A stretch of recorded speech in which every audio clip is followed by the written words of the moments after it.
بسم الله الرحمن الرحيم. ألف لام ميم.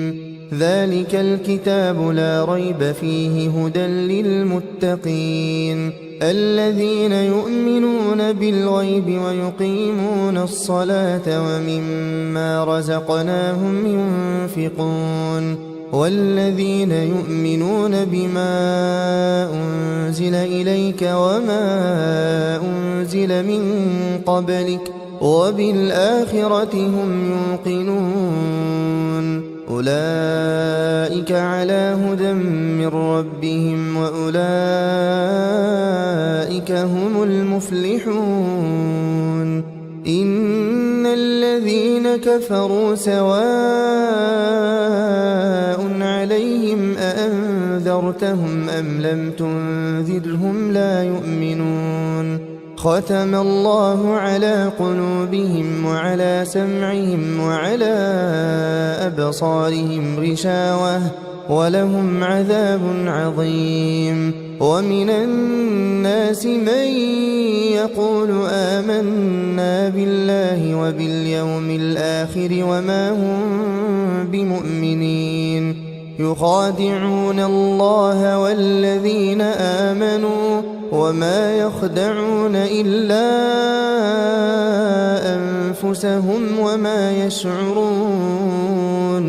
في قلوبهم مرض فزادهم الله مرضا ولهم عذاب أليم بما كانوا يكذبون. وإذا قيل لهم لا تفسدوا في الأرض قالوا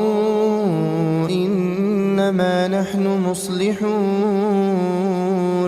ألا إنهم هم المفسدون ولكن لا يشعرون. وإذا قيل لهم آمنوا كما آمن الناس قالوا أنؤمن كما آمن السفهاء ألا إنهم هم السفهاء ولكن لا يعلمون. وإذا لقوا الذين آمنوا قالوا آمنا وإذا خلوا إلى شياطينهم قالوا إنا معكم إنما نحن مستهزئون. الله يستهزئ بهم ويمدهم في طغيانهم يعمهون. أولئك الذين اشتروا الضلالة بالهدى فما ربحت تجارتهم وما كانوا مهتدين. مثلهم كمثل الذي استوقد نارا فلما أضاءت ما حوله ذهب الله بنورهم وتركهم في ظلمات لا يبصرون. صم بكم عمي فهم لا يرجعون. أو كصيب من السماء فيه ظلمات ورعد وبرق يجعلون أصابعهم في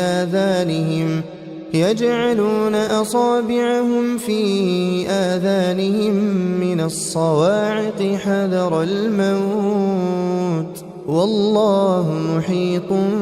بالكافرين. يكاد البرق يخطف أبصارهم كلما أضاء لهم مشوا فيه وإذا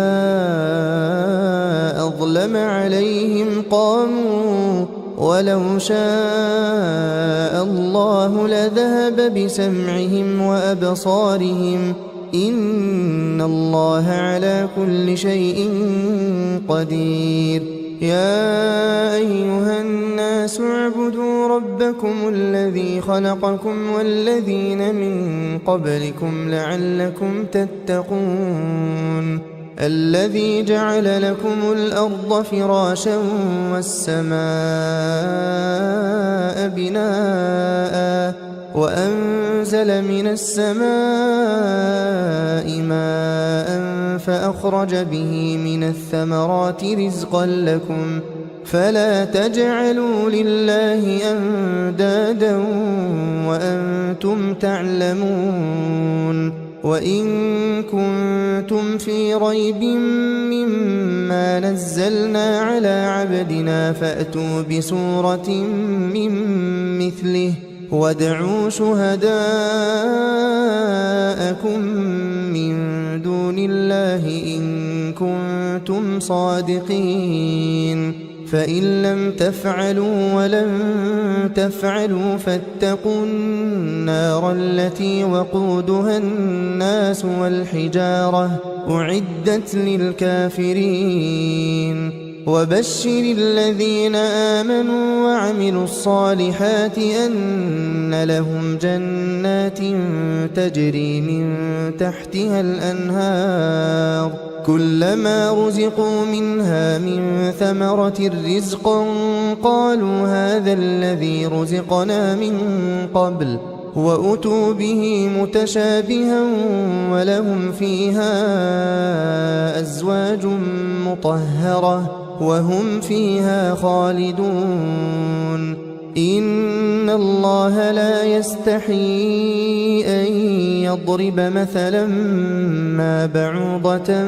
فما فوقها فأما الذين آمنوا فيعلمون أنه الحق من ربهم وأما الذين كفروا فيقولون ماذا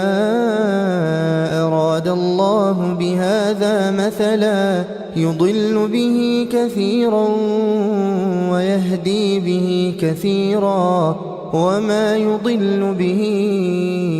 إلا الفاسقين الذين ينقضون عهد الله من بعد ميثاقه ويقطعون ما أمر الله به أن يوصل ويفسدون في الأرض أولئك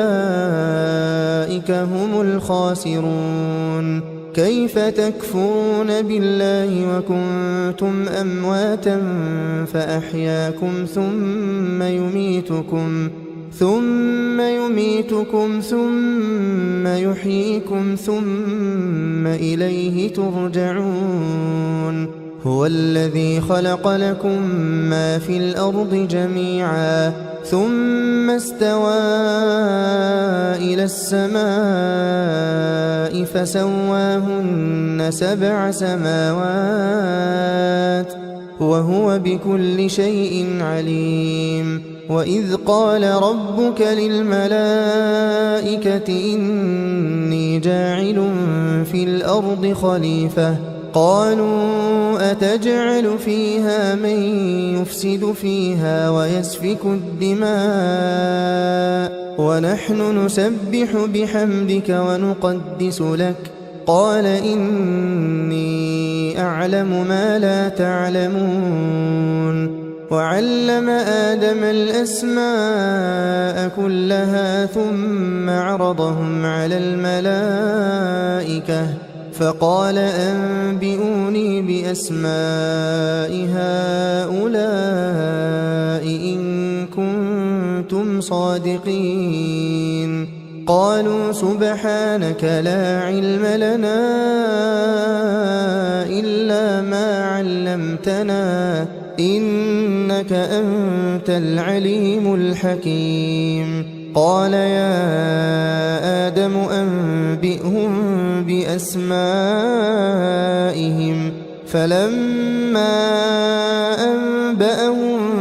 بأسمائهم قال ألم أقل لكم إني أعلم غيب السماوات والأرض وأعلم ما تبدون وما كنتم تكتمون وإذ قلنا للملائكة اسجدوا لآدم فسجدوا إلا إبليس أبى واستكبر وكان من الكافرين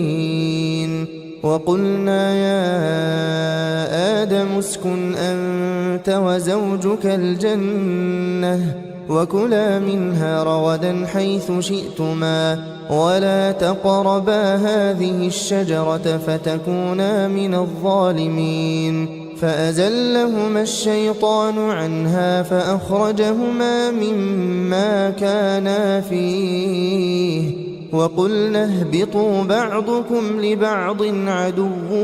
ولكم في الأرض مستقر ومتاع إلى حين فتلقى آدم من ربه كلمات فتاب عليه إنه هو التواب الرحيم قلنا اهبطوا منها جميعا فإما يأتينكم مني هدى فمن تبع هداي فلا خوف عليهم ولا هم يحزنون والذين كفروا وكذبوا بآياتنا أولئك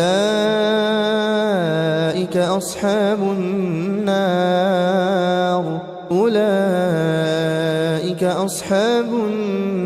هم فيها خالدون يا بني إسرائيل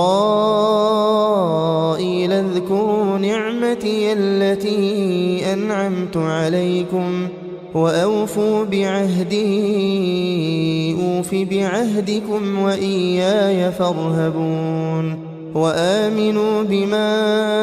أنزلت مصدقا لما معكم ولا تكونوا أول كافر به ولا تشتروا بآياتي ثمنا قليلا وإياي فاتقون ولا تلبسوا الحق بالباطل وتكتموا الحق وأنتم تعلمون وأقيموا الصلاة وآتوا الزكاة واركعوا مع الراكعين أتأمرون الناس بالبر وتنسون أنفسكم وأنتم تتلون الكتاب أفلا تعقلون واستعينوا بالصبر والصلاة وإنها لكبيرة إلا على الخاشعين الذين يظنون أنهم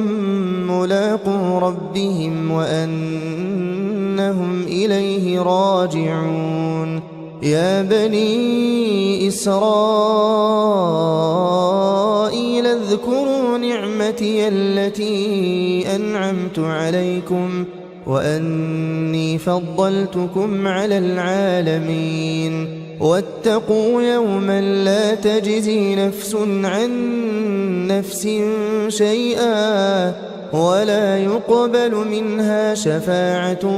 ولا يؤخذ منها عدل ولا هم ينصرون وإذ نجيناكم من آل فرعون يسومونكم سوء العذاب يذبحون أبناءكم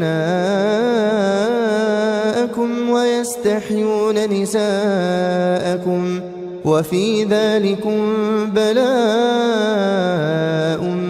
من ربكم عظيم وإذ فرقنا بكم البحر فأنجيناكم وأغرقنا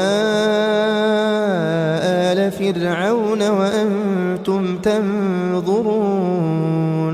وإذ واعدنا موسى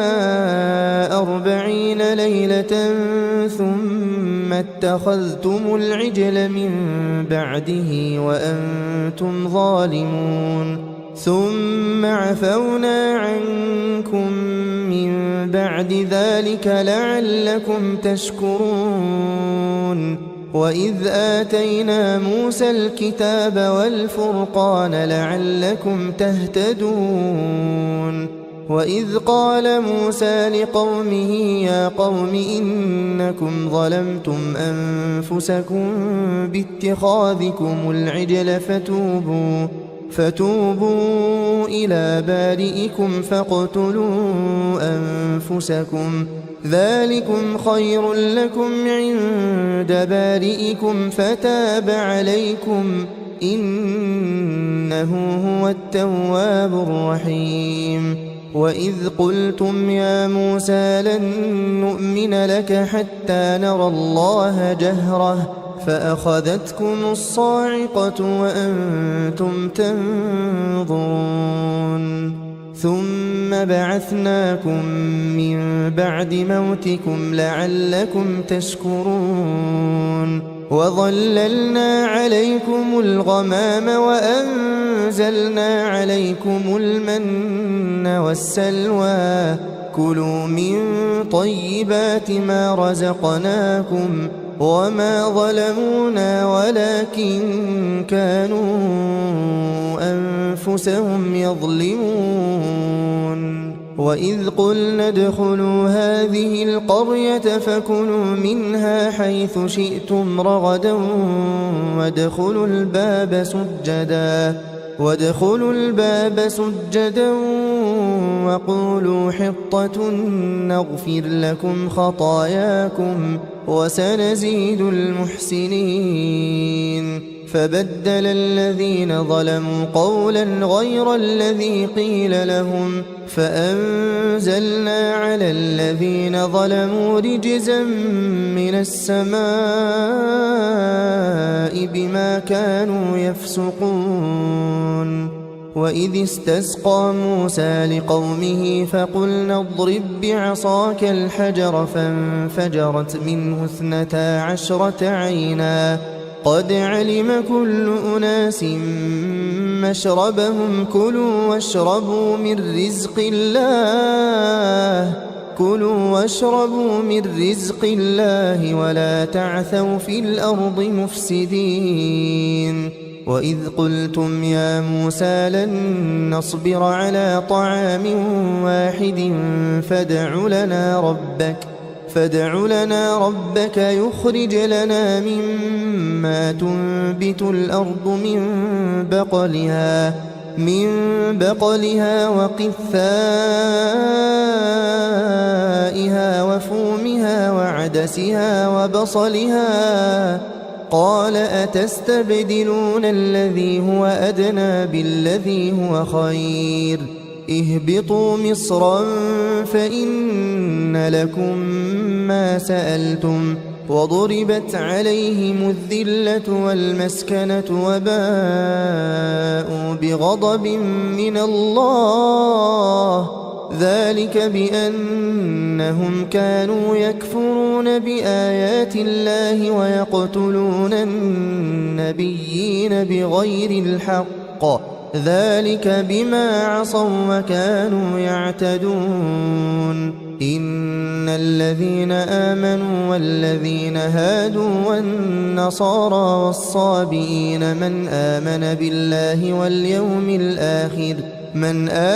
بالله واليوم الآخر وعمل صالحا فلهم أجرهم عند ربهم ولا خوف عليهم ولا هم يحزنون وإذ أخذنا ميثاقكم ورفعنا فوقكم الطور خذوا ما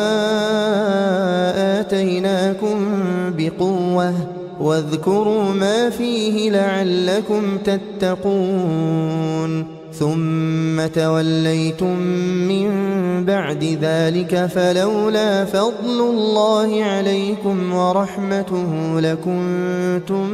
من الخاسرين ولقد علمتم الذين اعتدوا منكم في السبت فقلنا لهم كونوا قردة خاسئين فجعلناها نكالا لما بين يديها وما خلفها وموعظة للمتقين وإذ قال موسى لقومه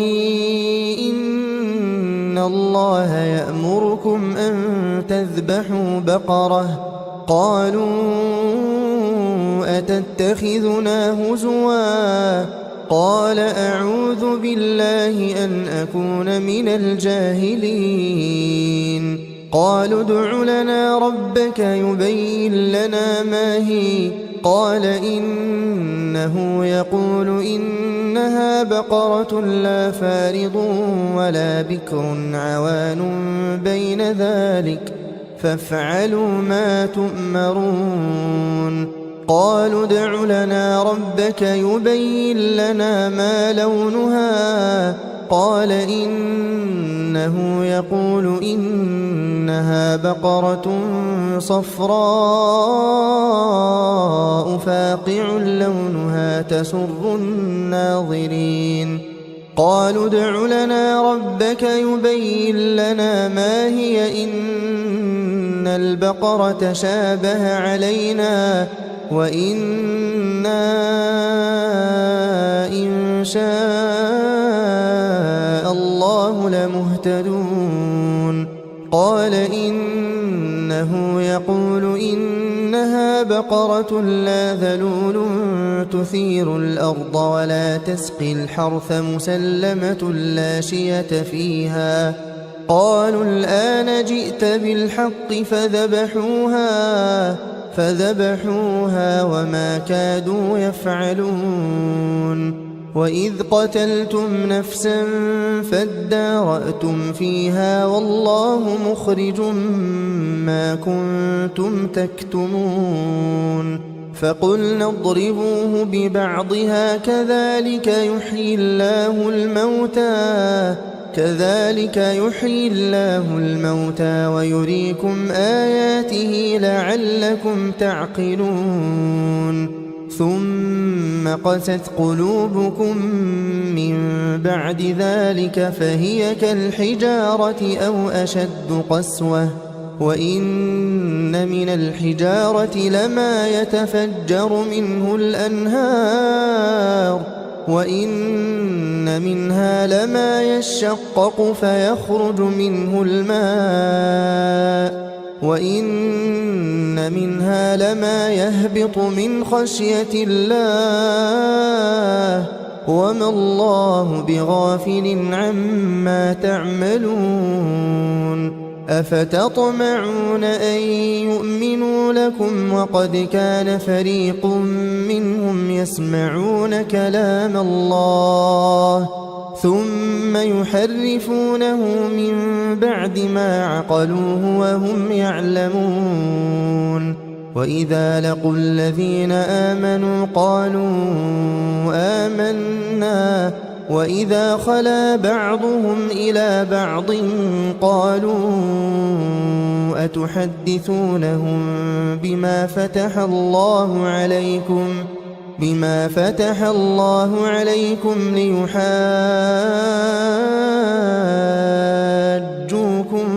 به عند ربكم أفلا تعقلون أولا يعلمون أن الله يعلم ما يسرون وما يعلنون ومنهم أميون لا يعلمون الكتاب إلا أماني وإن هم إلا يظنون فويل للذين يكتبون الكتاب بأيديهم ثم يقولون هذا من عند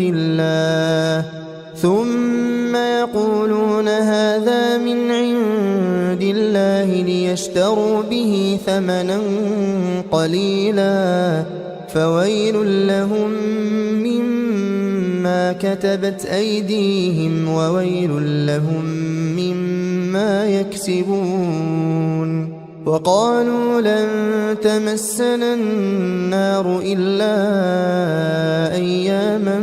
معدودة قل أتخذتم عند الله عهدا فلن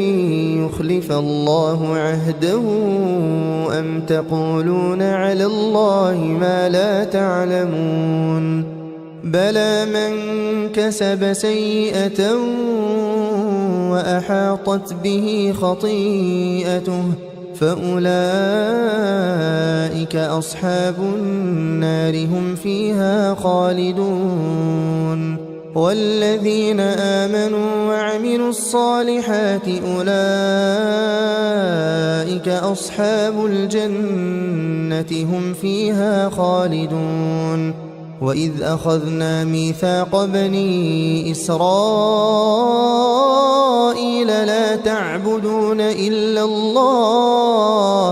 لا تعبدون إلا الله وبالوالدين إحسانا وذي القربى واليتامى والمساكين وقولوا للناس حسنا وأقيموا الصلاة وآتوا الزكاة ثم توليتم إلا قليلا منكم وأنتم معرضون وإذ أخذنا ميثاقكم لا تسفكون دماءكم ولا تخرجون أنفسكم من دياركم ثم أقررتم وأنتم تشهدون ثم أنتم هؤلاء تقتلون أنفسكم وتخرجون فريقا منكم من ديارهم تظاهرون عليهم بالإثم والعدوان وإن يأتوكم أسارى تفادوهم وهو محرم عليكم إخراجهم أفتؤمنون ببعض الكتاب وتكفرون ببعض فما جزاء من يفعل ذلك منكم إلا خزي في الحياة الدنيا ويوم القيامة يردون إلى أشد العذاب وما الله بغافل عما تعملون أولئك الذين اشتروا الحياة الدنيا بالآخرة فلا يخفف عنهم العذاب ولا هم ينصرون ولقد آتينا موسى الكتاب وقفينا من بعده بالرسل وآتينا عيسى ابن مريم البينات وأيدناه بروح القدس أفكلما جاءكم رسول بما لا تهوى أنفسكم استكبرتم ففريقا كذبتم وفريقا تقتلون وقالوا قلوبنا غلف بل لعنهم الله بكفرهم فقليلا ما يؤمنون ولما جاءهم كتاب من عند الله مصدق لما معهم وكانوا من قبل يستفتحون على الذين كفروا فلما جاءهم ما عرفوا كفروا به فلعنة الله على الكافرين بئس ما اشتروا به أنفسهم أن يكفروا بما أنزل الله بغيا أن ينزل الله من فضله على من يشاء من عباده فباءوا بغضب على غضب وللكافرين عذاب مهين وإذا قيل لهم آمنوا بما أنزل الله قالوا نؤمن بما أنزل علينا ويكفرون بما وراءه وهو الحق مصدقا لما معهم قل فلم تقتلون أنبياء الله من قبل إن كنتم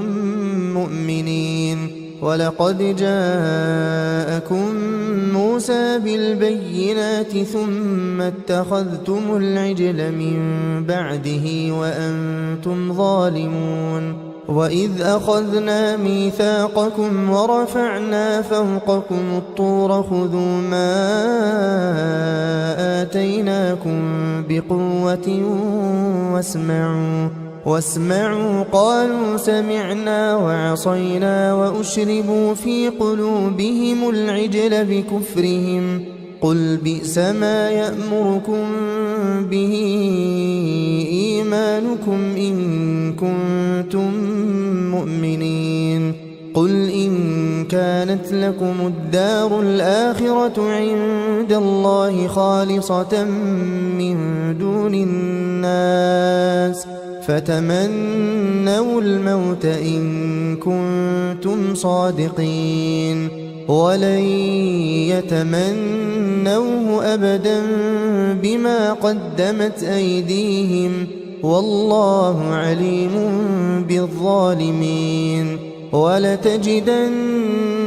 أحرص الناس على حياة ومن الذين أشركوا يود أحدهم لو يعمر 1000 سنة وما هو بمزحزحه من العذاب أن يعمر والله بصير بما يعملون قل من كان عدوا لجبريل فإنه نزله على قلبك بإذن الله مصدقا لما بين يديه وهدى وبشرى للمؤمنين من كان عدوا لله وملائكته ورسله وجبريل وميكال فإن الله عدو للكافرين ولقد أنزلنا إليك آيات بينات وما يكفر بها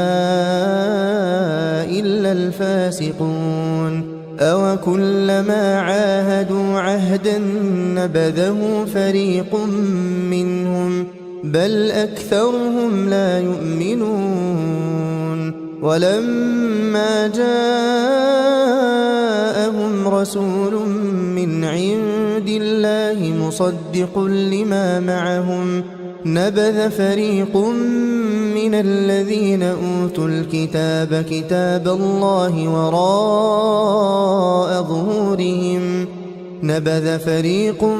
من الذين أوتوا الكتاب كتاب الله وراء ظهورهم كأنهم لا يعلمون واتبعوا ما تتلو الشياطين على ملك سليمان وما كفر سليمان ولكن الشياطين كفروا يعلمون الناس السحر وما أنزل على الملكين ببابل هاروت وماروت وما يعلمان من أحد حتى يقولا إنما نحن فتنة فلا تكفر فيتعلمون منهما ما يفرقون به بين المرء وزوجه وما هم بضارين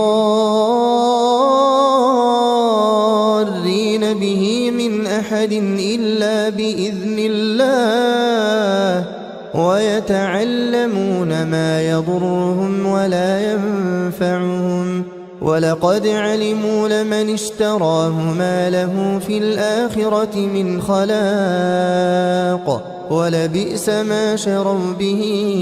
أنفسهم لو كانوا يعلمون ولو أنهم آمنوا واتقوا لمثوبة من عند الله خير لو كانوا يعلمون يا أيها الذين آمنوا لا تقولوا راعنا وقولوا انظرنا واسمعوا وللكافرين عذاب أليم ما يود الذين كفروا من أهل الكتاب ولا المشركين أن ينزل عليكم من خير من ربكم والله يختص برحمته من يشاء والله ذو الفضل العظيم ما ننسخ من آية أو ننسها نأت بخير منها أو مثلها ألم تعلم أن الله على كل شيء قدير ألم تعلم أن الله له ملك السماوات والأرض وما لكم من دون الله من ولي ولا نصير أم تريدون أن تسألوا رسولكم كما سئل موسى من قبل ومن يتبدل الكفر بالإيمان فقد ضل سواء السبيل ود كثير من أهل الكتاب لو يردونكم من بعد إيمانكم كفارا حسدا من عند أنفسهم من بعد ما تبين لهم الحق فاعفوا واصفحوا حتى يأتي الله بأمره إن الله على كل شيء قدير وأقيموا الصلاة وآتوا الزكاة وما تقدموا لأنفسكم من خير تجدوه عند الله إن الله بما تعملون بصير وقالوا لن يدخل الجنة إلا من كان هودا أو نصارى تلك أمانيهم قل هاتوا برهانكم إن كنتم صادقين بلى من أسلم وجهه لله وهو محسن فله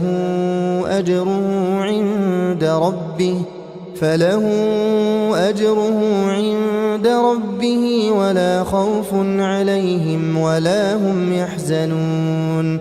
وقالت اليهود ليست النصارى على شيء وقالت النصارى ليست اليهود على شيء وهم يتلون الكتاب كذلك قال الذين لا يعلمون مثل قولهم فالله يحكم بينهم يوم القيامة فيما كانوا فيه يختلفون ومن أظلم ممن منع مساجد الله أن يذكر فيها اسمه وسعى في خرابها أولئك ما كان لهم أن يدخلوها إلا خائفين لهم في الدنيا خزي ولهم في الآخرة عذاب عظيم ولله المشرق والمغرب فأينما تولوا فثم وجه الله إن الله واسع عليم وقالوا اتخذ الله ولدا سبحانه بل له ما في السماوات والأرض كل له قانتون بديع السماوات والأرض وإذا قضى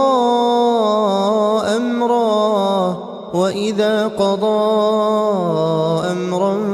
فإنما يقول له كن فيكون وقال الذين لا يعلمون لولا يكلمنا الله أو تأتينا آية كذلك قال الذين من قبلهم مثل قولهم تشابهت قلوبهم قد بينا الآيات لقوم يوقنون إنا أرسلناك بالحق بشيرا ونذيرا ولا تسأل عن أصحاب الجحيم ولن ترضى عنك اليهود ولا النصارى حتى تتبع ملتهم قل إن هدى الله هو الهدى ولئن اتبعت أهواءهم بعد الذي جاءك من العلم ما لك من الله من ولي ولا نصير الذين آتيناهم الكتاب يتلونه حق تلاوته أولئك يؤمنون به ومن يكفر به فأولئك هم الخاسرون يا بني إسرائيل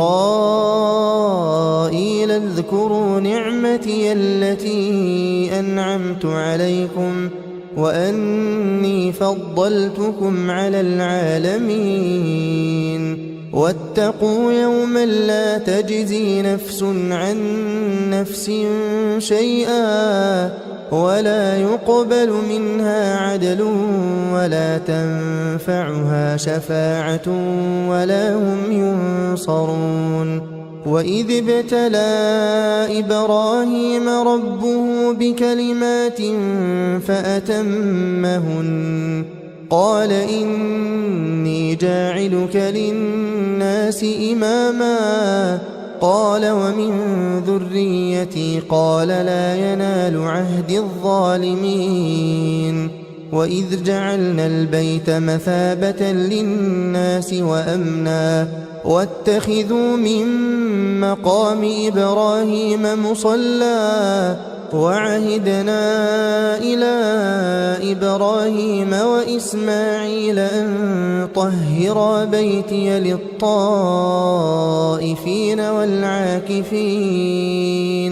للطائفين والعاكفين والركع السجود وإذ قال إبراهيم رب اجعل هذا بلدا آمنا وارزق أهله من الثمرات من آمن منهم بالله واليوم الآخر قال ومن كفر فأمتعه قليلا ثم أضطره إلى عذاب النار وبئس المصير وإذ يرفع إبراهيم القواعد من البيت وإسماعيل ربنا تقبل منا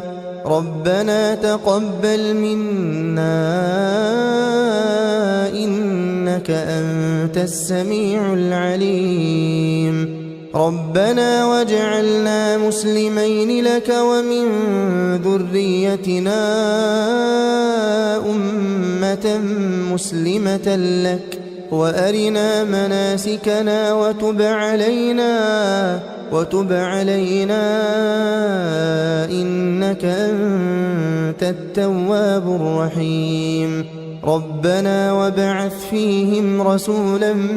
منهم يتلو عليهم آياتك ويعلمهم الكتاب والحكمة ويزكيهم إنك أنت العزيز الحكيم ومن يرغب عن ملة إبراهيم إلا من سفه نفسه ولقد اصطفيناه في الدنيا وإنه في الآخرة لمن الصالحين إذ قال له ربه أسلم قال أسلمت لرب العالمين ووصى بها إبراهيم بنيه ويعقوب يا بني إن الله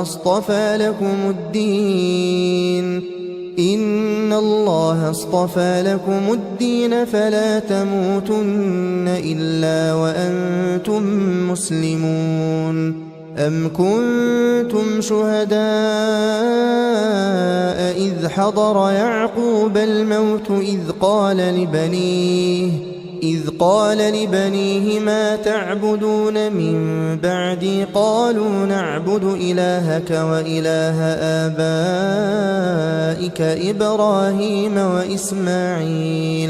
إبراهيم وإسماعيل وإسحاق إلها واحدا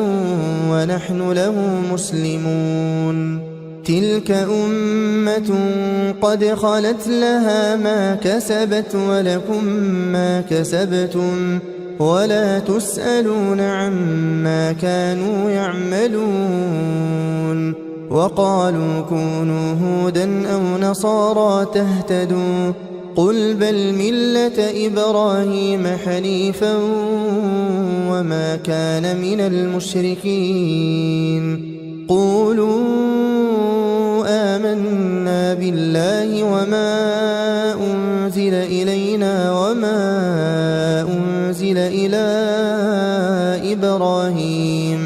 وما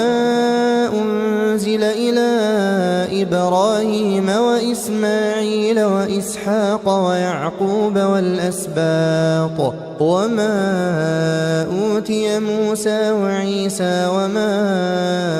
أوتي النبيون من ربهم لا نفرق بين أحد منهم ونحن له مسلمون فإن آمنوا بمثل ما آمنتم به فقد اهتدوا وإن تولوا فإنما هم في شقاق فسيكفيكهم الله وهو السميع العليم صبغة الله ومن أحسن من الله صبغة ونحن له عابدون قل أتحاجوننا في الله وهو ربنا وربكم ولنا أعمالنا ولكم أعمالكم ونحن له مخلصون أم تقولون إن إبراهيم وإسماعيل وإسحاق ويعقوب والأسباط كانوا هودا أو نصارى قل أأنتم أعلم أم الله ومن أظلم ممن كتم شهادة عنده من الله وما الله بغافل عما تعملون تلك أمة قد خلت لها ما كسبت ولكم ما كسبتم ولا تسألون عما كانوا يعملون سيقول السفهاء من الناس ما ولاهم عن قبلتهم التي كانوا عليها قل لله المشرق والمغرب يهدي من يشاء إلى صراط مستقيم وكذلك جعلناكم أمة وسطا لتكونوا شهداء على الناس ويكون الرسول عليكم شهيدا وما جعلنا القبلة التي كنت عليها إلا لنعلم من يتبع الرسول ممن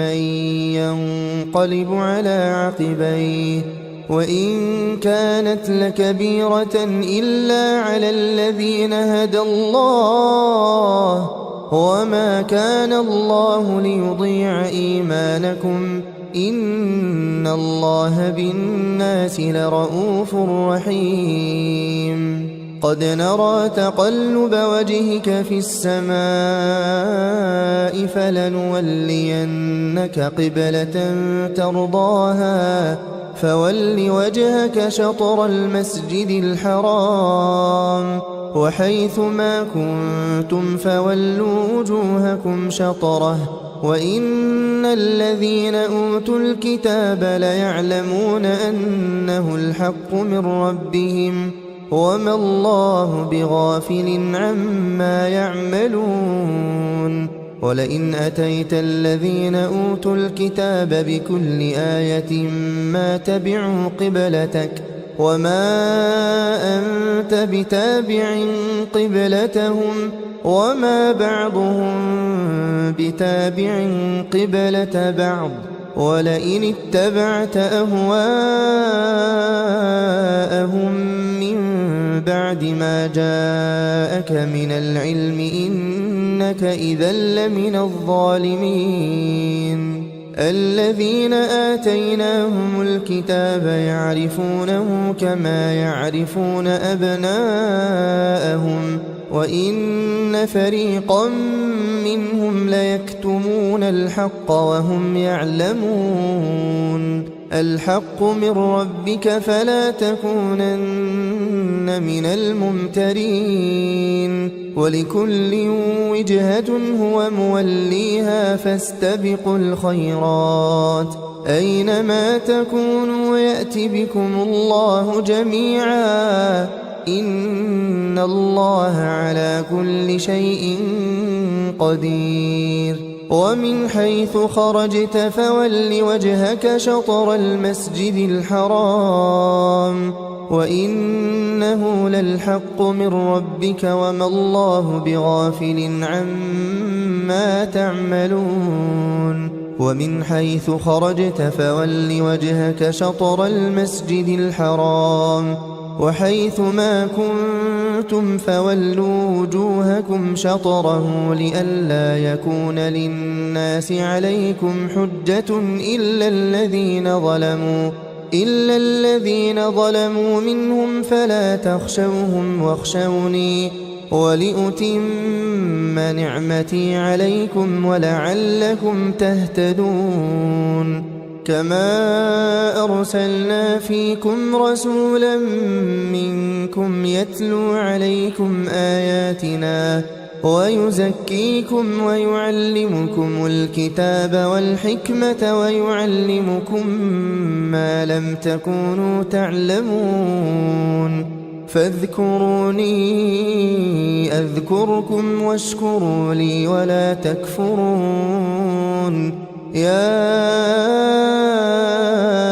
أيها الذين آمنوا استعينوا بالصبر والصلاة إن الله مع الصابرين ولا تقولوا لمن يقتل في سبيل الله أموات بل أحياء ولكن لا تشعرون ولنبلونكم بشيء من الخوف والجوع ونقص من الأموال والأنفس والثمرات وبشر الصابرين الذين إذا أصابتهم مصيبة قالوا إنا لله وإنا إليه راجعون أولئك عليهم صلوات من ربهم ورحمة وأولئك هم المهتدون إن الصفا والمروة من شعائر الله فمن حج البيت أو اعتمر فلا جناح عليه أن يطوف بهما ومن تطوع خيرا فإن الله شاكر عليم إن الذين يكتمون ما أنزلنا من البينات والهدى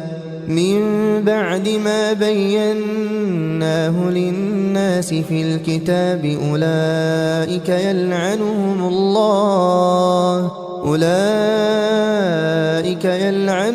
الله ويلعنهم اللاعنون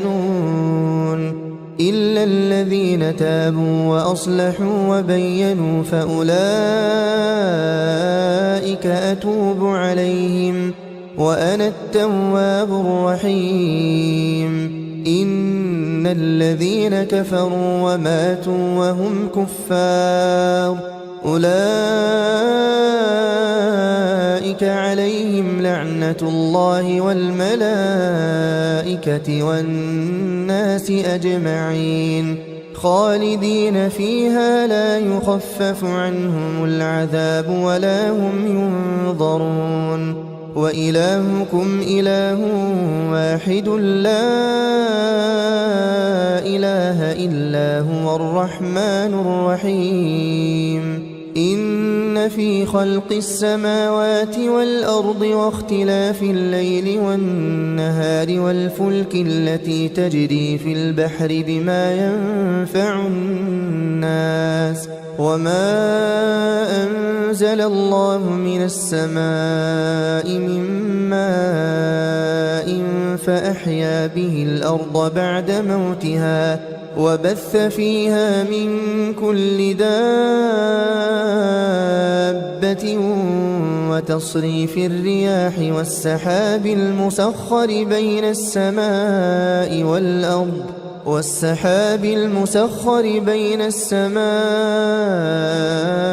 والأرض لآيات لقوم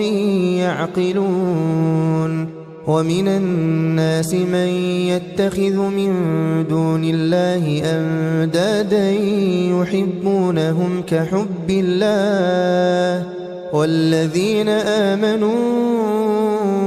أشد حبا لله ولو يرى الذين ظلموا إذ يرون العذاب أن القوة لله جميعا وأن الله شديد العذاب إذ تبرأ الذين اتبعوا من الذين اتبعوا ورأوا العذاب وتقطعت بهم الأسباب وقال الذين اتبعوا لو أن لنا كرة فنتبرأ منهم كما تبرأوا منا كذلك يريهم الله أعمالهم حسرات عليهم وما هم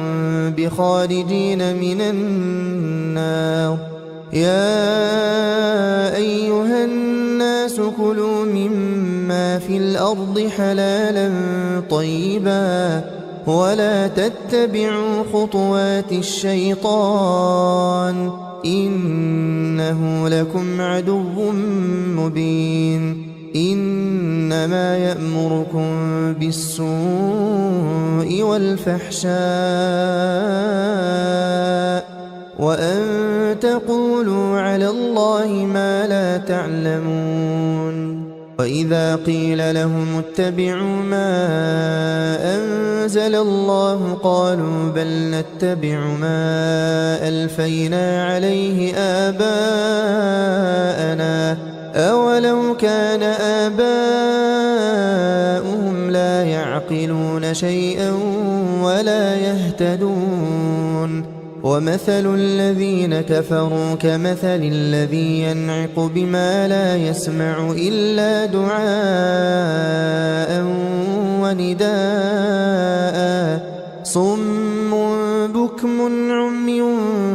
فهم لا يعقلون يا أيها الذين آمنوا كلوا من طيبات ما رزقناكم واشكروا لله إن كنتم إياه تعبدون إنما حرم عليكم الميتة والدم ولحم الخنزير وما أهل به لغير الله فمن اضطر غير باغ ولا عاد فلا إثم عليه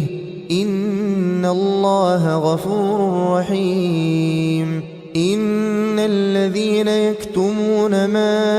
أنزل الله من الكتاب ويشترون به ثمنا قليلا أولئك ما يأكلون في بطونهم إلا النار ولا يكلمهم الله يوم القيامة ولا يزكيهم ولهم عذاب أليم أولئك الذين اشتروا الضلالة بالهدى والعذاب بالمغفرة فما أصبرهم على النار ذلك بأن الله نزل الكتاب بالحق وإن الذين اختلفوا في الكتاب لفي شقاق بعيد ليس البر أن تولوا وجوهكم قبل المشرق والمغرب ولكن البر من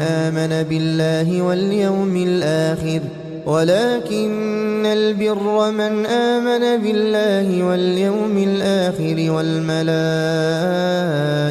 والكتاب والنبيين وآتى المال على حبه ذوي القربى واليتامى والمساكين وابن السبيل والسائلين وفي الرقاب وأقام الصلاة وآتى الزكاة والموفون بعهدهم إذا عاهدوا والصابرين في البأساء والضراء وحين البأس أولئك الذين صدقوا وأولئك هم المتقون يا أيها الذين آمنوا كتب عليكم القصاص في القتلى الحر بالحر والعبد بالعبد والأنثى بالأنثى فمن عفي له من أخيه شيء فاتباع بالمعروف وأداء إليه بإحسان ذلك تخفيف من ربكم ورحمة فمن اعتدى بعد ذلك فله عذاب أليم ولكم في القصاص حياة يا أولي الألباب لعلكم تتقون كتب عليكم إذا حضر أحدكم الموت إن ترك خيرا الوصية للوالدين والأقربين بالمعروف حقا على المتقين فمن بدله بعدما سمعه فإنما إثمه على الذين يبدلونه إن الله سميع عليم فمن خاف من موص جنفا أو إثما فأصلح بينهم فلا إثم عليه إن الله غفور رحيم يا أيها الذين آمنوا كتب عليكم الصيام كما كتب على الذين من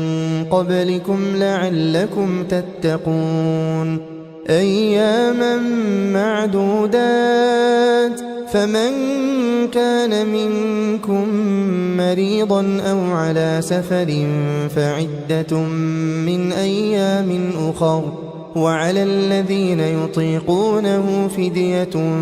طعام مسكين فمن تطوع خيرا فهو خير له وأن تصوموا خير لكم إن كنتم تعلمون شهر رمضان الذي أنزل فيه القرآن هدى للناس وبينات من الهدى والفرقان فمن شهد منكم الشهر فليصمه ومن كان مريضا أو على سفر فعدة من أيام أخر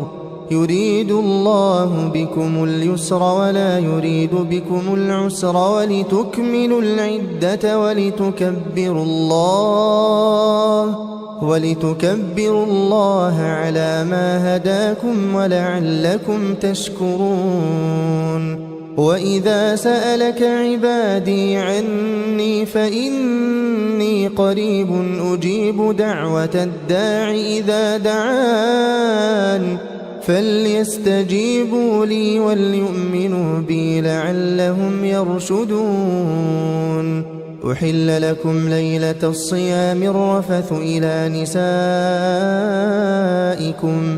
هن لباس لكم وأنتم لباس لهن علم الله أنكم كنتم تختانون أنفسكم فتاب عليكم وعفى عنكم فالآن باشروهن وابتغوا ما كتب الله لكم وكلوا واشربوا حتى يتبين لكم الخيط الأبيض من الخيط الأسود من الفجر ثم أتموا الصيام إلى الليل ولا تباشروهن وأنتم عاكفون في المساجد تلك حدود الله فلا تقربوها كذلك يبين الله آياته للناس لعلهم يتقون ولا تأكلوا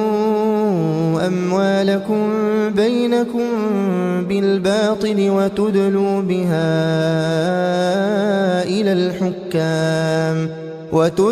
بها إلى الحكام لتأكلوا فريقا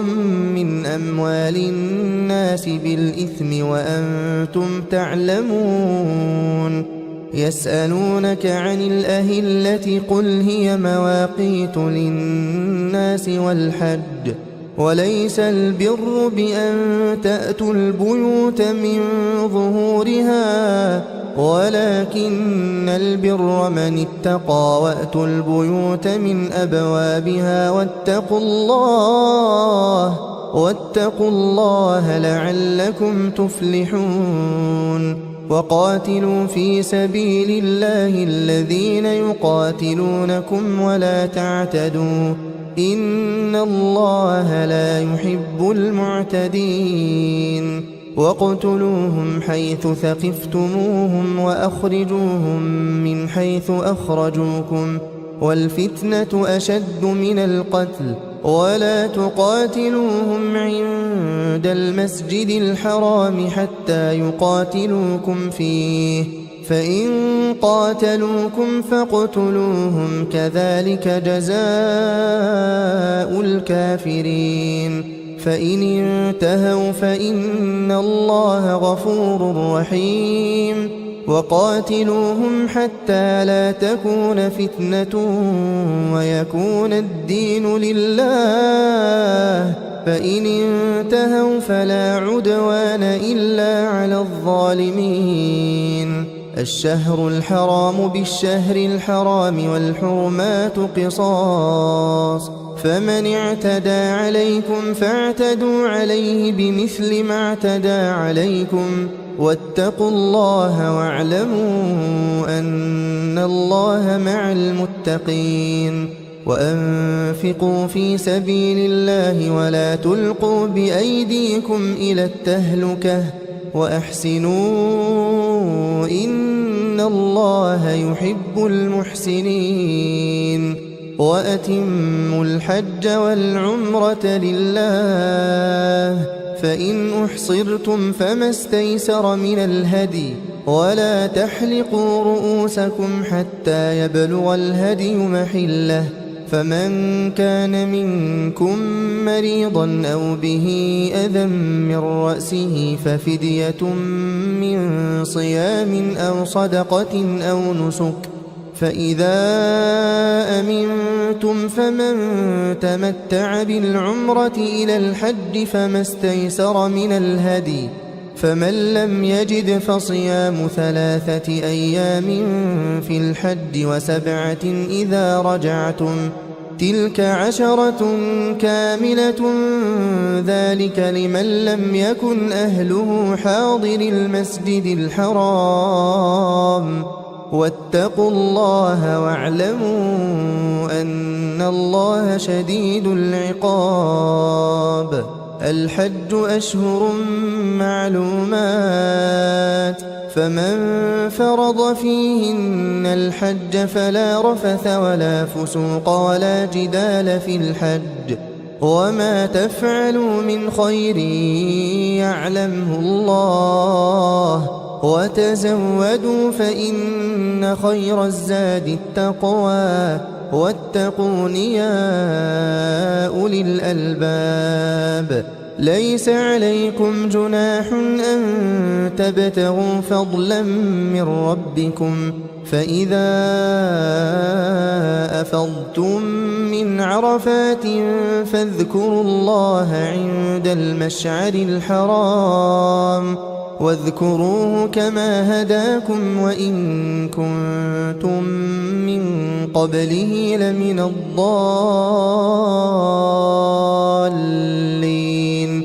ثم أفيضوا من حيث أفاض الناس واستغفروا الله إن الله غفور رحيم. فإذا قضيتم مناسككم فاذكروا الله كذكركم آباءكم أو أشد ذكرا. فمن الناس من يقول ربنا آتنا في الدنيا وما له في الآخرة من خلاق، ومنهم من يقول ربنا آتنا في الدنيا حسنة وفي الآخرة حسنة وقنا عذاب النار. أولئك لهم نصيب مما كسبوا والله سريع الحساب. واذكروا الله في أيام معدودات، فمن تعجل في يومين فلا إثم عليه، ومن تأخر فلا إثم عليه لمن اتقى. واتقوا الله واعلموا أنكم إليه تحشرون. ومن الناس من يعجبك قوله في الحياة الدنيا ويشهد الله على ما في قلبه وهو ألد الخصام. وإذا تولى سعى في الأرض ليفسد فيها ويهلك الحرث والنسل والله لا يحب الفساد. وإذا قيل له اتق الله أخذته العزة بالإثم فحسبه جهنم ولبئس المهاد. ومن الناس من يشري نفسه ابتغاء مرضات الله والله رؤوف بالعباد. يا أيها الذين آمنوا ادخلوا في السلم كافة ولا تتبعوا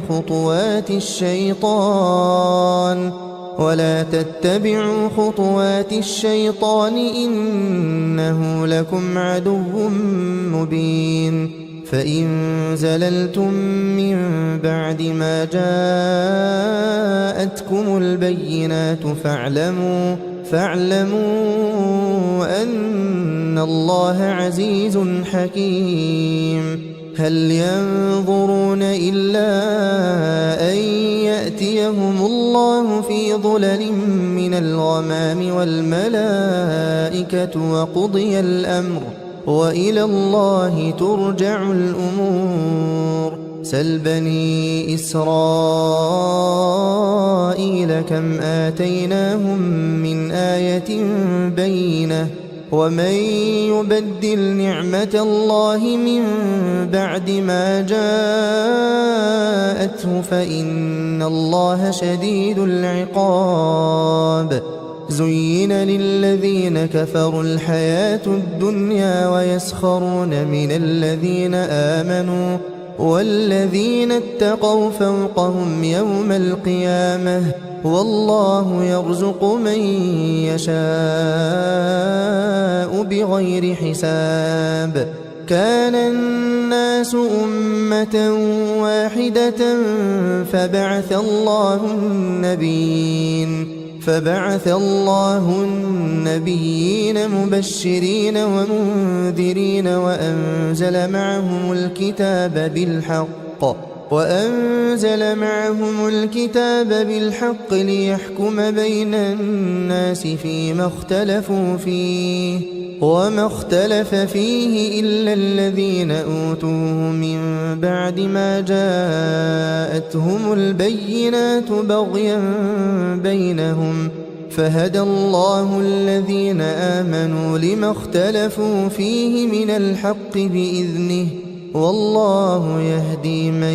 يشاء إلى صراط مستقيم. أم حسبتم أن تدخلوا الجنة ولما يأتكم مثل الذين خلوا من قبلكم مستهم البأساء والضراء وزلزلوا حتى يقول الرسول والذين آمنوا معه متى نصر الله ألا إن نصر الله قريب. يسألونك ماذا ينفقون قل ما أنفقتم من خير فللوالدين والأقربين واليتامى والمساكين وابن السبيل وما تفعلوا من خير فإن الله به عليم. كتب عليكم القتال وهو كره لكم وعسى أن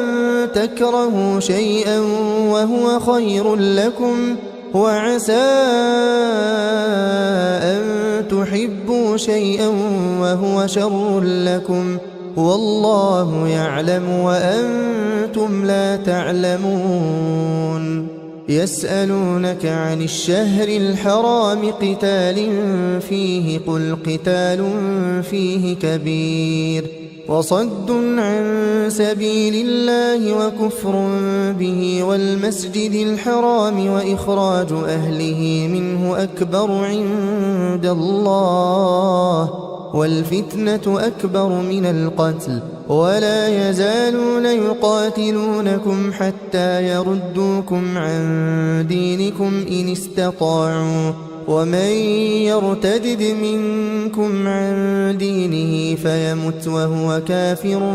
فأولئك حبطت أعمالهم في الدنيا والآخرة وأولئك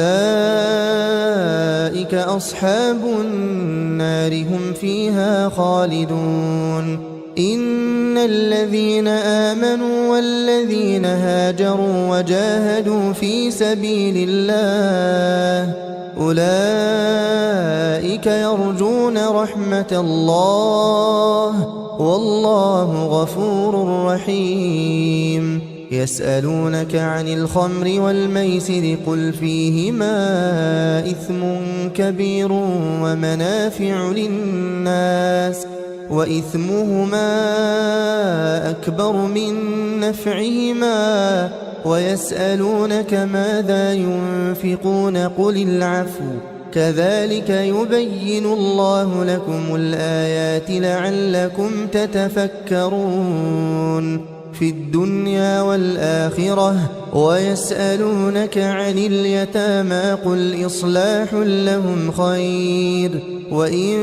تخالطوهم فإخوانكم والله يعلم المفسد من المصلح ولو شاء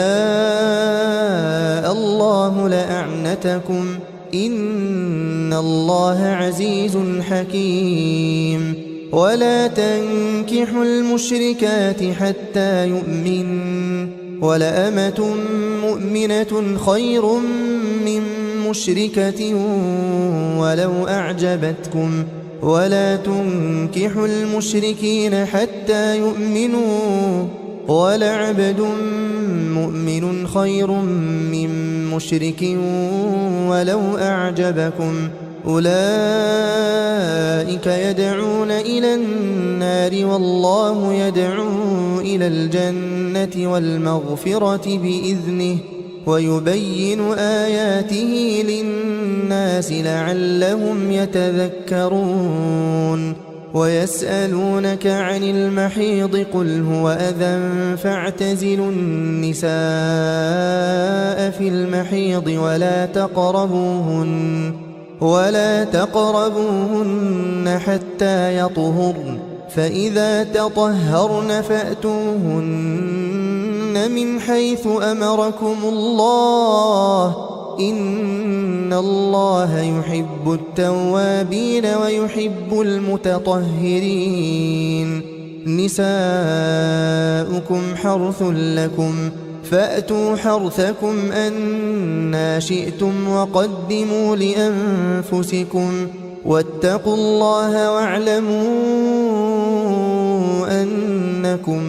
ملاقوه وبشر المؤمنين ولا تجعلوا الله عرضة لأيمانكم أن تبروا وتتقوا وتصلحوا بين الناس والله سميع عليم لا يؤاخذكم الله باللغو في أيمانكم ولكن يؤاخذكم بما كسبت قلوبكم والله غفور حليم للذين يؤلون من نسائهم تربص 4 أشهر فإن فاءوا فإن الله غفور رحيم وإن عزموا الطلاق فإن الله سميع عليم والمطلقات يتربصن بأنفسهن 3 قروء ولا يحل لهن أن يكتمن ما خلق الله في أرحامهن إن كن يؤمن بالله واليوم الآخر وبعولتهن أحق بردهن في ذلك إن أرادوا إصلاحا ولهن مثل الذي عليهن بالمعروف وللرجال عليهن درجة والله عزيز حكيم الطلاق 2 فإمساك بمعروف أو تسريح بإحسان ولا يحل لكم أن تأخذوا مما آتيتموهن شيئا إلا أن يخافا ألا يقيما حدود الله فإن خفتم ألا يقيما حدود الله فلا جناح عليهما فيما افتدت به تلك حدود الله فلا تعتدوها ومن يتعد حدود الله فأولئك هم الظالمون فإن طلقها فلا تحل له من بعد حتى تنكح زوجا غيره فإن طلقها فلا جناح عليهما أن يتراجعا إن ظنا أن يقيما حدود الله وتلك حدود الله يبينها لقوم يعلمون وإذا طلقتم النساء فبلغن أجلهن فأمسكوهن بمعروف أو سرحوهن بمعروف ولا تمسكوهن ضرارا لتعتدوا ومن يفعل ذلك فقد ظلم نفسه ولا تتخذوا آيات الله هزوا واذكروا نعمة الله عليكم وما أنزل عليكم من الكتاب والحكمة يعظكم به واتقوا الله واعلموا أن الله بكل شيء عليم وإذا طلقتم النساء فبلغن أجلهن فلا تعضلوهن أن ينكحن أزواجهن إذا تراضوا بينهم بالمعروف، ذلك يوعظ به من كان منكم يؤمن بالله واليوم الآخر، ذلكم أزكى لكم وأطهر، والله يعلم وأنتم لا تعلمون. والوالدات يرضعن أولادهن حولين كاملين لمن أراد أن يتم الرضاعة، وعلى المولود له رزقهن وكسوتهن بالمعروف، لا تكلف نفس إلا وسعها، لا تضار والدة بولدها ولا مولود له بولده، وعلى الوارث مثل ذلك، فإن أرادا فصالا عن تراض منهما وتشاور فلا جناح عليهما. وإن أردتم أن تسترضعوا أولادكم فلا جناح عليكم إذا سلمتم ما آتيتم بالمعروف، واتقوا الله واعلموا أن الله بما تعملون بصير. والذين يتوفون منكم ويذرون أزواجا يتربصن بأنفسهن 4 أشهر وعشرا، فإذا بلغن أجلهن فلا جناح عليكم فيما فعلن في أنفسهن بالمعروف، والله بما تعملون خبير. ولا جناح عليكم فيما عرضتم به من خطبة النساء أو أكننتم في أنفسكم، علم الله أنكم ستذكرونهن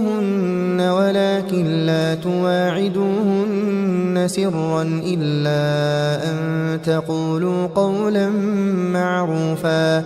ولا تعزموا عقدة النكاح حتى يبلغ الكتاب أجله، واعلموا أن الله يعلم ما في أنفسكم فاحذروه، واعلموا أن الله غفور حليم. لا جناح عليكم إن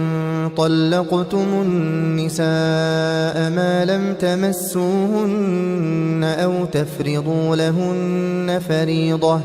ومتعوهن على الموسع قدره وعلى المقتر قدره متاعا بالمعروف حقا على المحسنين. وإن طلقتموهن من قبل أن تمسوهن وقد فرضتم لهن فريضة فنصف ما فرضتم إلا أن يعفون أو يعفو الذي بيده عقدة النكاح، وأن تعفوا أقرب للتقوى، ولا تنسوا الفضل بينكم، إن الله بما تعملون بصير. حافظوا على الصلوات والصلاة الوسطى وقوموا لله قانتين، فإن خفتم فرجالا أو ركبانا، فإذا أمنتم فاذكروا الله كما علمكم ما لم تكونوا تعلمون. والذين يتوفون منكم ويذرون أزواجا وصية لأزواجهم متاعا إلى الحول غير إخراج، فإن خرجن فلا جناح عليكم فيما فعلن في أنفسهن من معروف، والله عزيز حكيم. وللمطلقات متاع بالمعروف حقا على المتقين كذلك يبين الله لكم آياته لعلكم تعقلون ألم تر إلى الذين خرجوا من ديارهم وهم ألوف حذر الموت فقال لهم الله موتوا ثم أحياهم إن الله لذو فضل على الناس ولكن أكثر الناس لا يشكرون وقاتلوا في سبيل الله واعلموا أن الله سميع عليم من ذا الذي يقرض الله قرضا حسنا فيضاعفه له أضعافا كثيرة والله يقبض ويبسط وإليه ترجعون ألم تر إلى الملأ من بني إسرائيل من بعد موسى إذ قالوا لنبي لهم ابعث لنا ملكا نقاتل في سبيل الله قال هل عسيتم إن كتب عليكم القتال ألا تقاتلوا قالوا وما لنا ألا نقاتل في سبيل الله وقد أخرجنا من ديارنا وأبنائنا فلما كتب عليهم القتال تولوا إلا قليلا منهم والله عليم بالظالمين وقال لهم نبيهم إن الله قد بعث لكم طالوت ملكا قالوا أنى يكون له الملك علينا ونحن أحق بالملك منه ولم يؤت سعة من المال قال إن الله اصطفاه عليكم وزاده بسطة في العلم والجسم والله يؤتي ملكه من يشاء والله واسع عليم وقال لهم نبيهم إن آية ملكه أن يأتيكم التابوت فيه سكينة من ربكم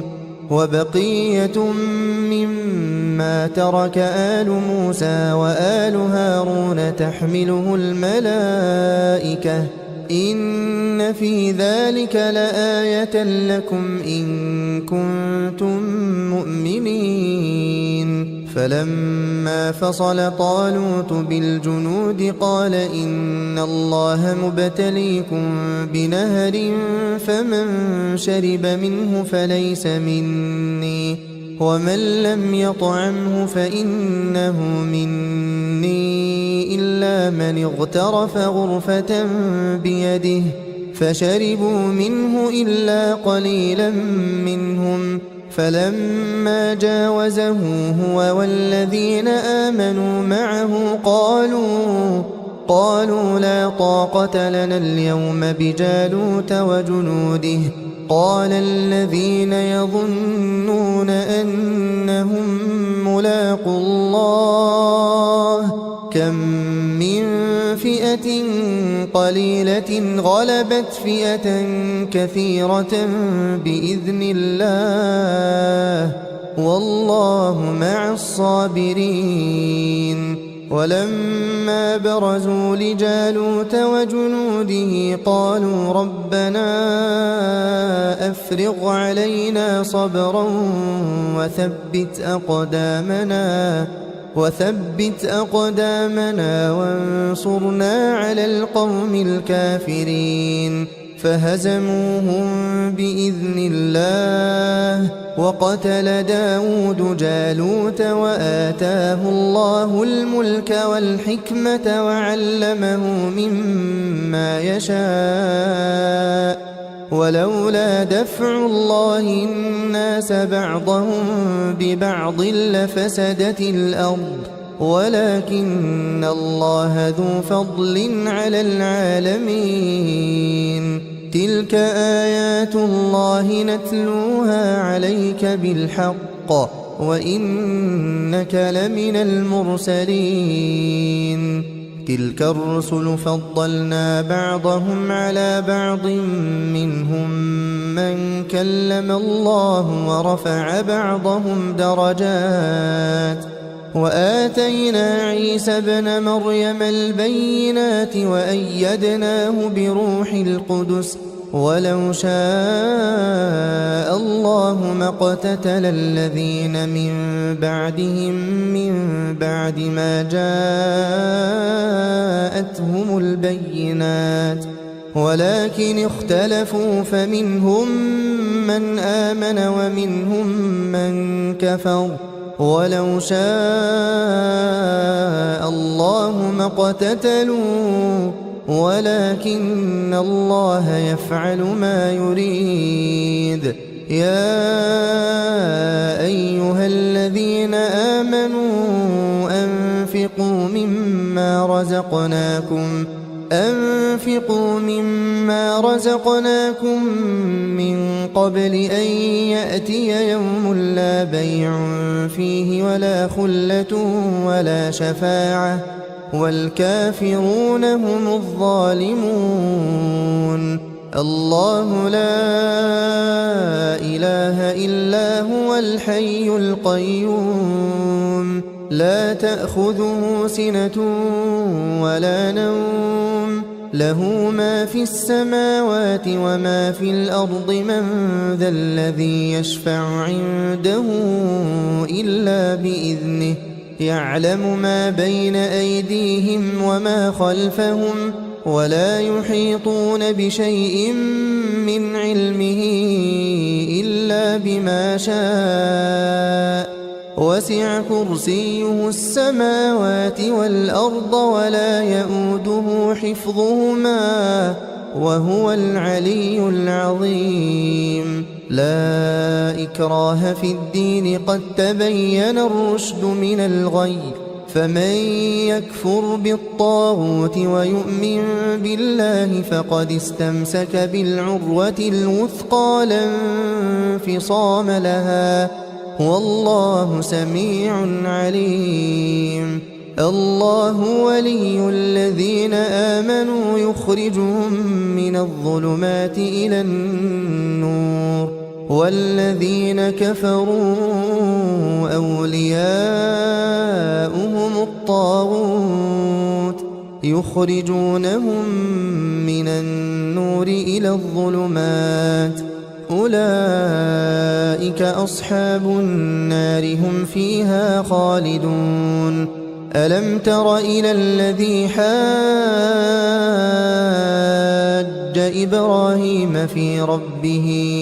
أن آتاه الله الملك إذ قال إبراهيم ربي الذي يحيي ويميت قال أنا أحيي وأميت قال إبراهيم فإن الله يأتي بالشمس من المشرق فأت بها من المغرب فبهت الذي كفر والله لا يهدي القوم الظالمين أو كالذي مر على قرية وهي خاوية على عروشها قال أنى يحيي هذه الله بعد موتها فأماته الله 100 عام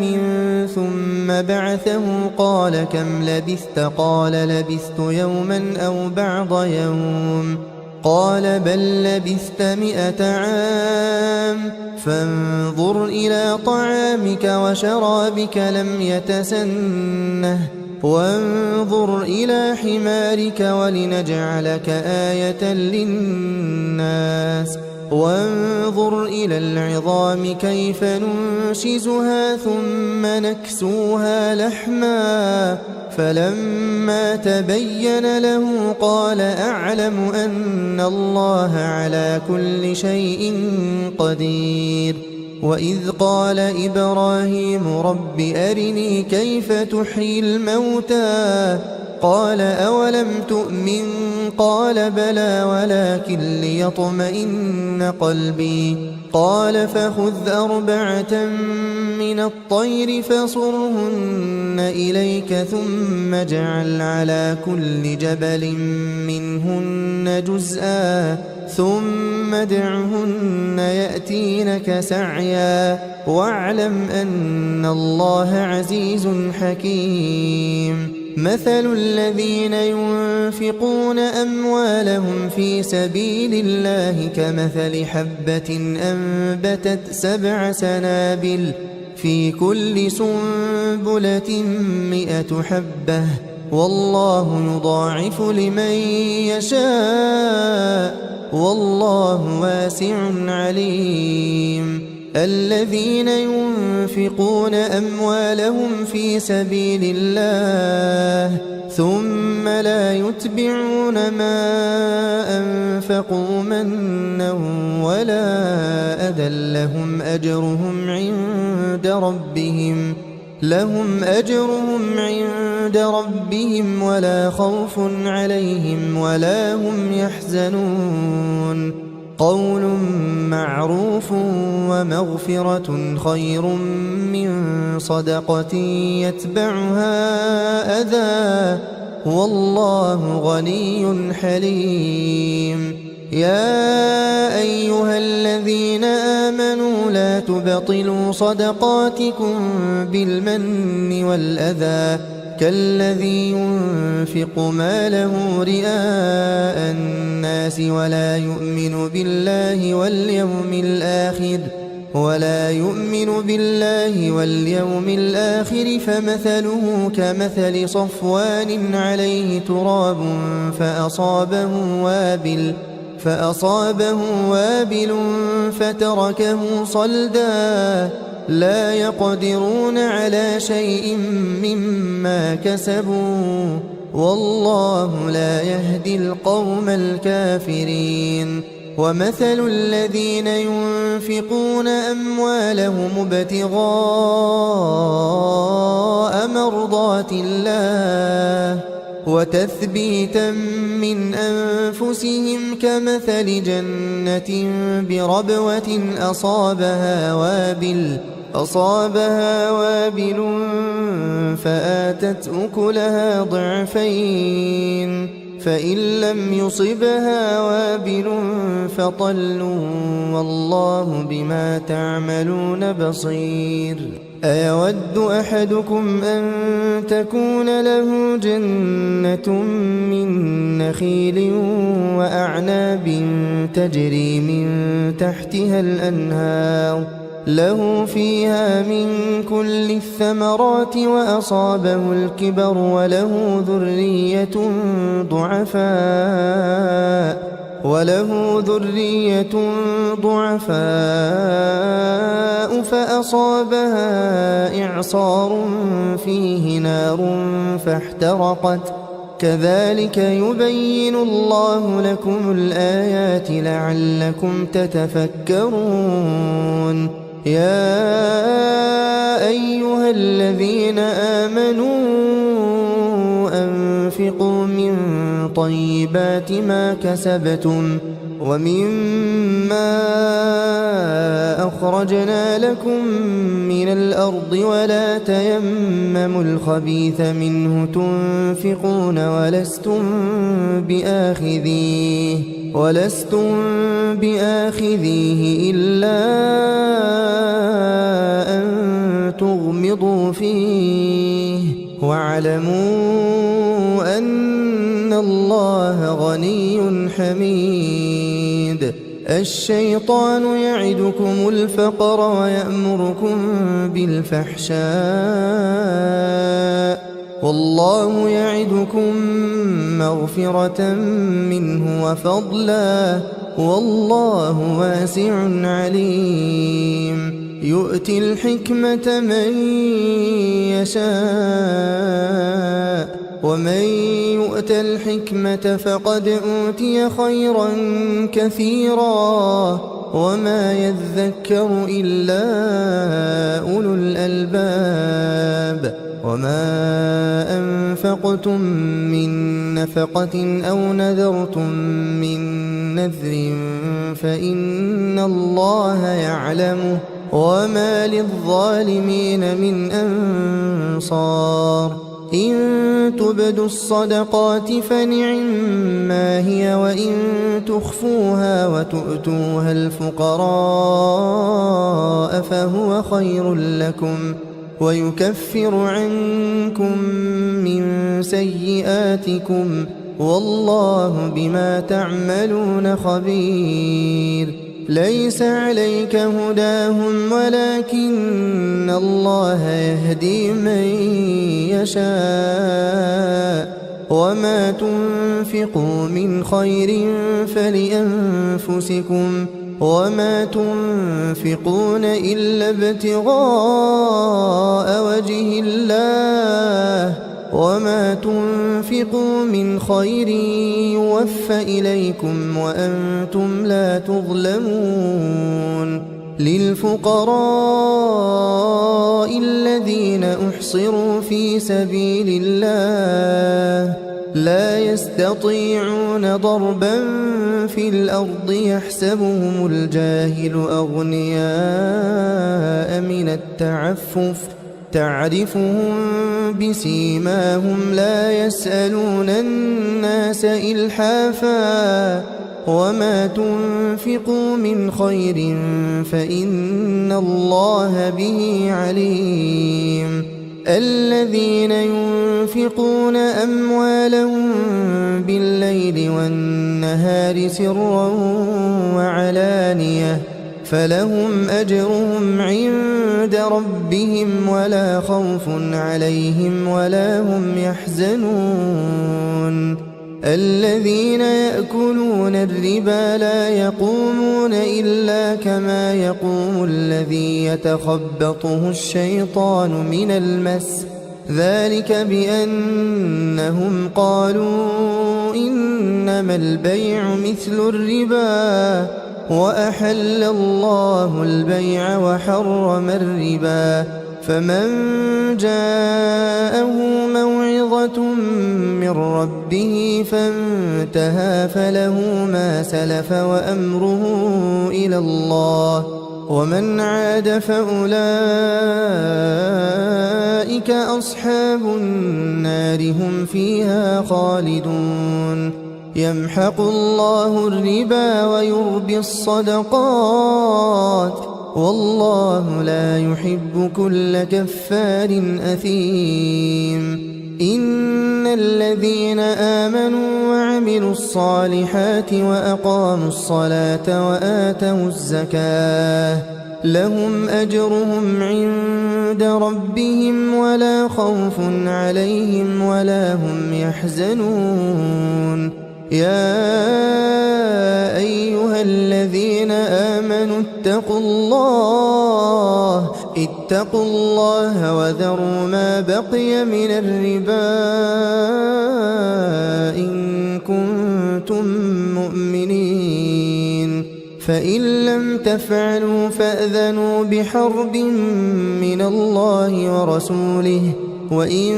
تبتم فلكم رؤوس أموالكم لا تظلمون ولا تظلمون وإن كان ذو عسرة فنظرة إلى ميسرة وأن تصدقوا خير لكم إن كنتم تعلمون واتقوا يوما ترجعون فيه إلى الله ثم توفى كل نفس ما كسبت وهم لا يظلمون يا أيها الذين آمنوا إذا تداينتم بدين إلى أجل مسمى فاكتبوه وليكتب بينكم كاتب بالعدل ولا يأب كاتب أن يكتب كما علمه الله فليكتب وليملل الذي عليه الحق وليتق الله ربه ولا يبخس منه شيئا فإن كان الذي عليه الحق سفيها أو ضعيفا أو لا يستطيع أن يمل هو فليملل وليه بالعدل واستشهدوا شهيدين من رجالكم فإن لم يكونا رجلين فرجل وامرأتان ممن ترضون من الشهداء أن تضل إحداهما فتذكر إحداهما الأخرى ولا يأبى الشهداء إذا ما دعوا ولا تسأموا أن تكتبوه صغيرا أو كبيرا إلى أجله ذلكم أقسط عند الله وأقوم للشهادة وأدنى ألا ترتابوا إلا أن تكون تجارة حاضرة تديرونها بينكم فليس عليكم جناح ألا تكتبوها وأشهدوا إذا تبايعتم ولا يضار كاتب ولا شهيد وإن تفعلوا فإنه فسوق بكم واتقوا الله ويعلمكم الله والله بكل شيء عليم وإن كنتم على سفر ولم تجدوا كاتبا فرهان مقبوضة فإن أمن بعضكم بعضا فليؤدي الذي اؤتمن أمانته وليتق الله ربه ولا تكتموا الشهادة ومن يكتمها فإنه آثم قلبه والله بما تعملون عليم لله ما في السماوات وما في الأرض وإن تبدوا ما في أنفسكم أو تخفوه يحاسبكم به الله فيغفر لمن يشاء ويعذب من يشاء والله على كل شيء قدير آمن الرسول بما أنزل إليه من ربه والمؤمنون كل آمن بالله وملائكته وكتبه ورسله لا نفرق بين أحد من رسله وقالوا سمعنا وأطعنا غفرانك ربنا وإليك المصير لا يكلف الله نفسا إلا وسعها لها ما كسبت وعليها ما اكتسبت ربنا لا تؤاخذنا إن نسينا أو أخطأنا ربنا ولا تحمل علينا إصرا كما حملته على الذين من قبلنا ربنا ولا تحملنا ما لا طاقة لنا به واعف عنا واغفر لنا وارحمنا أنت مولانا فانصرنا على القوم الكافرين